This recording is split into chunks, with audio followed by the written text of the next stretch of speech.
Hey AMCers, Brooke Chavez here with AMC Movie News. Now, the 2009 film Star Trek, directed by J.J. Abrams, was a triumph in many respects. First of all, it was a huge commercial success. It grossed well over $385 million worldwide. And it also did what many people said could not be done. And that was that it resurrected a struggling franchise in a new and interesting way while also staying true to the spirit and canon of the original. Now, many said that the villain of this next Star Trek film was going to be the infamous Khan, played by Ricardo Montalban, who also played Khan in the 1960 series and in Star Trek II, The Wrath of Khan. But this week, a star of the new film, Simon Pegg, has said that the villain is not going to be Khan. Now, joining me with his thoughts and reactions is our senior editor of AMC Movie News, John Campea. Hey, Brooke. Hi, John. So, John, what do you think in response to what Simon Pegg said about Khan? I'm heartbroken. I'm not going to lie. I'm absolutely heartbroken. Look, I was one of the people who said that J.J. Abrams' Star Trek film was going to be a disaster. I thought the franchise was dead. It was losing fans. It wasn't getting any more fans, and I didn't like the direction I heard that the movie was going in. I said it was going to be terrible. I loved Star Trek. I thought it was a great movie. As a matter of fact, I think it might have been the first year that the Academy Awards had 10 nominees for Best Picture. And I actually made an argument that I thought it shouldn't have won, but it should have been one of the 10. I thought it should have gotten that 10th slot. I thought it was a really, really well done. And like you mentioned in your opening, it did what people like me said couldn't be done. They resurrected the franchise. They put new twists and modern angles on it while staying true to the original characters and who they are and all that kind of stuff while changing it entirely. It was brilliant. But one of the weakness, if not the only true big glaring weakness of the first Star Trek film, which I adored, was the villain. Look, I've always said that in order to do films like this, you have to have a strong antagonist, a memorable antagonist.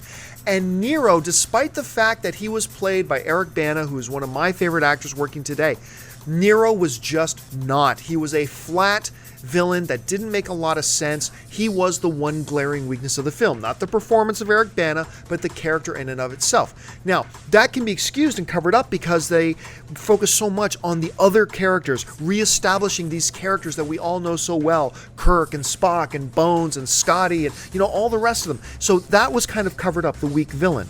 But it was still a weak villain. And I think if you're moving forward, you have to have a strong antagonist. And there is no better villain in all of Star Trek canon than Khan. Khan is it. Khan! I mean, it's Khan. Khan is the guy that they needed in this film. And I've been so excited. Now, I originally thought that they were going to go ahead with Khan and that they were going to use him, and I was super stoked about it. And we hear of different actors coming on. Benedict Cumberbatch is on right now from the English version of Sherlock Holmes. I thought he was going to be Khan. Actually, if you look at the Internet Movie Database, imdb.com, Cumberbatch is listed as Khan. I mean, they actually have him listed as Khan.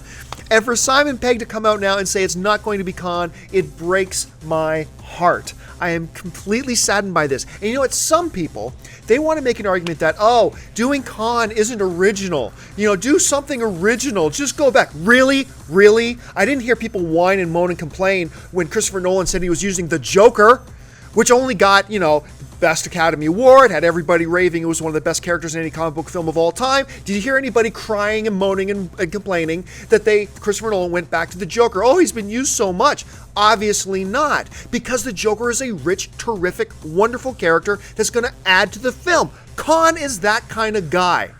And so I get into these arguments and frankly, I laugh at people when they say, doing Khan is just going... Really? We haven't seen Khan since Star Trek II, and he was in one episode of the original Star Trek series back in the 60s. I don't think Khan's been overdone.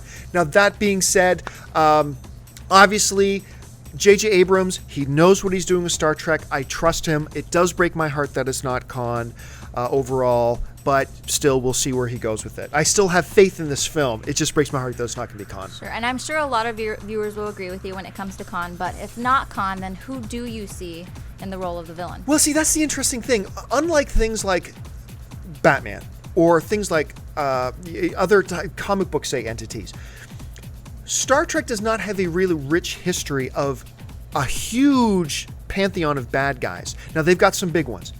Obviously, the first one that we all think about when we think of Star Trek bad guys is we think of the Klingons. The Klingons are awesome characters. They've evolved so well. I mean, and they're just true, and people seem to just really like the Klingons. Not only they're bad guys, they're very cool guys, and we tend to like them and hate them at the same time. So, I mean, they could go in the direction of Klingons. One villain that nobody talks about, and I get laughed at a little bit when I mention him, is the Gorn. Now, you have to be a little bit of a hardcore Trekkie to know who I'm talking about. He's, of course, the big lizard creature that Captain Kirk had to come up with some minerals, never make a makeshift cannon out of it and shoot the Gorn because the Gorn were so strong. I thought the Gorn were actually quite interesting, so I do think there's some things you can do there. I hear people talking about Q, because Q is an Eternal character. He is, of course, a character that is more recognizable from the Next Generation series, but he is an eternal being, so obviously he's around in that timeline. You could do that. I don't see J.J. Abrams wanting to go with Q, though. Another thing that's been brought up is the Borg. The Borg are a very interesting set of villains. They're a very interesting race in general, almost unbeatable presented in Star Trek Next Generation, but they have been overused a lot. They've been overused not only in the Star Trek The Next Generation show, they were used in other incarnations of the show, and they were used in a couple of the movies, I believe. So I don't see J.J. Abrams going in that direction as well. Another thing he could do, J.J. Abrams may very well do, is do what he did in the first film, which is just create a new character. I don't see him doing Romulans again, because that's what Nero was, and as I mentioned, I didn't think that worked. So Cumberbatch could be playing a villain who's a totally new villain of J.J. Abrams' imagination, but I'm going to hold out hope that Simon Pegg was lying. I'm just going to hold out hope that Simon Pegg was lying and they actually go with Khan. I really want it to be Khan, but once again, if it's not, heartbroken or not, I trust J.J. Abrams with this franchise, and I'll be very interested to see where they go. Nice. Well, I'm sure a lot will hold out hope for that, but we want to know what you guys think. Definitely let us know, who do you guys want to see as a bad guy in the next Star Trek film? Let us know in your comments below, and of course, don't forget to buy your movie tickets and get Showtime and theater information at amctheaters.com, and don't forget to follow us at Facebook and Twitter, and subscribe to our YouTube channel. For John Campea, I'm Brooke Chavez with AMC Movie News.